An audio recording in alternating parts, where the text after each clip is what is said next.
If you guys missed anything that was uploaded on the channel this week, here's a sneak peek as to what you might have missed. The Raw review, another dreadful, miserable, boring, formulaic, trash, garbage, monotonous. You guys need any more words to describe Monday Night Raw? I got a whole fucking bag of them. I wish Monday Night Raw had a bag of fucking clues on how to book a wrestling show. Garbage. The Raw review is live on the channel right now. Ricochet to miss NXT TakeOver. No clowns. It's not clickbait. It was a highly discussed topic during the conference call that Triple H took part in yesterday. NXT review is live on the channel. SmackDown Live, an actual go-home show, believe it or not.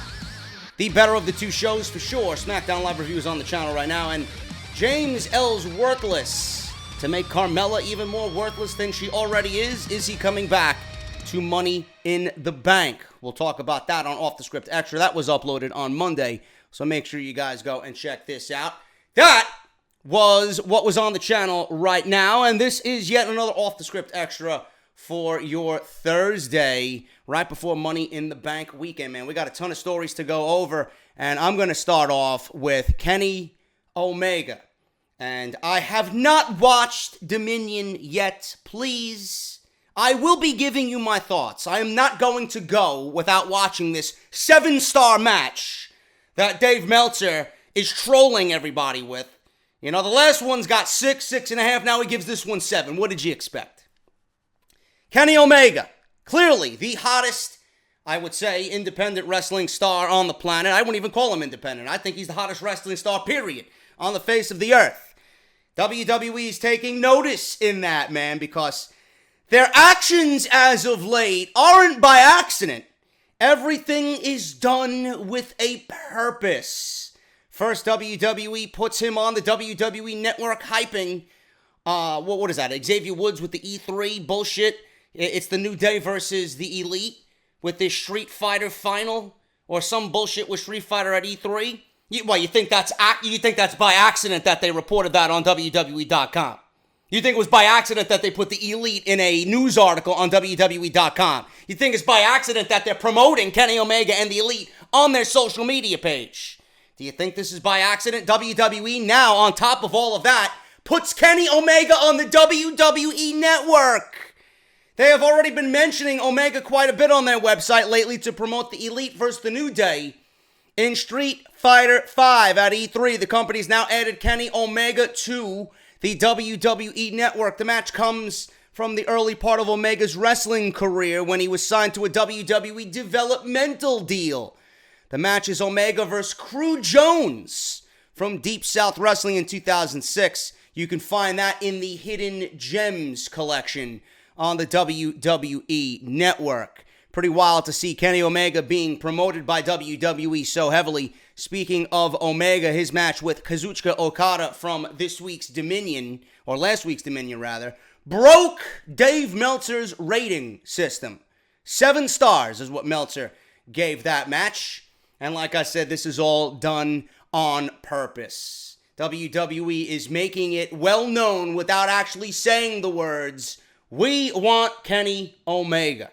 Now, it's up to them to try and steal Kenny Omega away from New Japan Pro Wrestling. But is Kenny Omega going to be the Tom Glavine of professional wrestling? Remember when Tom Glavine went to the New York Mets? All you Atlanta Braves fans, including me, were salty because of his, I would say, lack of loyalty. Is Kenny Omega going to be the Tom Glavine of professional wrestling? Is he going to leave his family? Is he going to leave everything that he has built up in New Japan Pro Wrestling to break them into the American market here in the United States? Is he going to leave that for the almighty dollar of Vince McMahon? I don't know, man. What's more important to Kenny Omega? Is it creative freedom? Is it the fact that he's the number one man over there? And is that going to be more important than any type of money that Vince McMahon and the WWE machine throws at him and Matt and Nick Jackson, Young Bucks? I don't know, man. Time will tell. What decision would you make, really? What decision would you make if you are Kenny Omega, knowing the status and the state of WWE right now may be the worst it has ever been creatively, not business-wise, because business matters don't really concern me. But creatively, it is the worst it has ever been right now in WWE. Will Kenny Omega want to walk into something that right now is a burning dumpster fire? Will he be the man? Will he be fed to Roman Reigns? Will he be in the WrestleMania main event as soon as he walks through those doors? I don't know, man. You know, Kenny Omega wants to be number one. We'll see what happens, man. Like I said, only time will tell. The Young Bucks and Omega, their contracts are up in January 2019. Another big story that I heard this morning when I woke up, kind of sad, but I don't really blame him, and I can't really fault him. He's doing his own thing. Mauro Ranallo will not be at TAKEOVER in Chicago. Now, if there's a voice I want with any wrestling event, it's going to be Ranallo. If it's a voice that I want for TAKEOVER, clearly it's Ranallo. I would love to hear him, obviously, call the Ricochet and Velveteen Dream match on top of Tommaso Ciampa and Johnny Gargano, being that Tommaso Ciampa, according to Ranallo, went up to him and said, "You are doing for me what Jim Ross did for Stone Cold Steve Austin." There's really nobody I want telling the story. There's really nobody I want telling this next chapter besides Ranallo. TAKEOVER Chicago 2 takes place this Saturday night. I can't fucking wait. It's going to be my highlight of the weekend for sure. The event will be headlined by the street fight between Johnny Gargano and Tommaso Ciampa. The show will also feature Aleister Black versus Lars Sullivan for the NXT Championship. And we will have that Ricochet versus Velveteen Dream match, which everybody is saying could be a match of the year candidate. Mauro has a scheduling conflict with Showtime Boxing that will force him to miss the show. The commentary team for TAKEOVER will be Nigel McGuinness, Percy Watson, and Vic Joseph from 205 Live. It will not be Tom Phillips. I actually much rather have Vic Joseph. I think right now Vic Joseph is less scripted than Tom Phillips, even though Tom Phillips does have a history with NXT. I would definitely choose Vic Joseph right now over Tom Phillips. Tom Phillips was great in NXT because he was, I guess, less filtered. Now on SmackDown, it's the same thing, rinse and repeat. He sounds like a fucking android on SmackDown Live. Vic Joseph gets the call. We're going to see what he does. I enjoy his work very much on 205 Live, and it's exciting to see Vic Joseph in that spot, and I hope he does a kick-ass job. I hope he hits a grand slam in Chicago. Mauro tweeted out, "I'm blessed to have more than one job. Unfortunately, dates may conflict. Off to Dallas for Showtime Boxing triple header. That means I won't be in Chicago for TAKEOVER. You'll be in good hands with Vic Joseph, Nigel McGuinness, and Percy Watson." I look forward to it, man. Hopefully Vic Joseph steps up to the plate, but nobody can ever replace Mauro, especially what is going on right now with NXT television. Back to Kenny Omega. Kenny Omega versus Cody Rhodes announced for the G1 special in San Francisco, coming off an excellent Dominion show, which people are calling the best show of the year. New Japan Pro Wrestling has confirmed the main event for their return to the United States. Cody Rhodes will challenge Kenny Omega for the IWGP Heavyweight Championship at the G1 special in San Francisco at the Cow Palace. It was clear to fans watching the Dominion show that Rhodes would be the next opponent when he teased walking in the ring during Omega's title win celebration. Rhodes won their first encounter at Ring of Honor Supercard of Honor in New Orleans WrestleMania weekend. New Japan Pro Wrestling also announced that Okada and Will Ospreay will team up against Naito and Bushi. Juice Robinson will challenge for Jay White's IWGP United States Championship. The Young Bucks will defend their IWGP Tag Team Championships against Sonata and Evil in a rematch from Dominion. It looks like Chris Jericho and Evil will wrestle each other soon, but it does not look like the match will take place in San Francisco. The G1 special in San Francisco will air on Access TV at 8 p.m. Eastern. I will be watching that show, just for you guys who are wondering, and I will do a mini review just like I did with that tag team match with the Golden Lovers and the Young Bucks. Very exciting to see that. Jericho, I have news on him coming this weekend on Off the Script, episode 226. You're wondering probably why Jericho is not going to be defending his IWGP Intercontinental Championship on that show. Simply because he does not want to disrespect Vince McMahon by working in the United States with another company. Working in New Japan. In Japan is another story. He does not want to disrespect Vince McMahon by stepping onto American soil and working for another country because his ties are with WWE. And Vince McMahon is graciously allowing him to do what he wants because he is a WWE lifer. So we'll go over that this weekend on Off the Script. Back to 205 Live. I just mentioned Vic Joseph, the lead commentator for 205 Live, will be at TAKEOVER. Noam Dar, if you guys care about Noam Dar, he will be returning to 205 Live. This is per PW Insider and Mike Johnson. Dar has been out of action since November because he underwent knee surgery. He is scheduled to be at WWE TV this week. Presumably, he will be back on 205 Live either this week or the following week at the latest. The injury was a meniscus tear, occurred during a fatal four-way match on November 27th, 2017, during an episode of Monday Night Raw. Dar was part of Enzo Amore's Zo-Train. Now that Amore is no longer with the company, we should be able to see what type of character WWE gives him, or if he will be more focused on in-ring action. Now, Noam Dar, I don't know what type of character he played because I really wasn't watching 205 Live then, but he had that little Alicia Fox bullshit that he was doing. If they want to straddle him with some type of gimmick where he's like better than everybody else, that's fine, but Noam Dar came in with the Cruiserweight Classic as a highly touted independent prospect. Let him do what he has to do to get his feet wet, and then if you want to give him a little tweak here and there as the weeks go on, I'm fine with that. But his wrestling ability now, with the way 205 Live is, will definitely be a welcome addition to an already stacked roster that will only get better with Lio Rush coming to 205 Live very, very soon. Ronda Rousey was visibly upset on last week's edition of Monday Night Raw. She looked great this week, but last week she was pissed off. Last week on Monday Night Raw, Ronda Rousey sat in on commentary. I don't know why. I would not have the woman anywhere near a microphone, especially next to a fucking goon like Michael Cole, during Nia Jax's match. She didn't sound too comfortable, and it looks like some of the blame can be laid on the creative team. What else is new? They're blamed for everything. At one point, Michael Cole said something about Jax remarking that Rousey is ripe for the picking. Now, Rousey responded with, ripe for the picking is something only my husband calls me.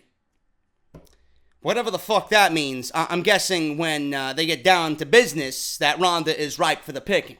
I don't know. Now, that line was awkward enough the first time he said it, but it was worse when Corey Graves, after commercial break, repeated the same thing that Michael Cole did.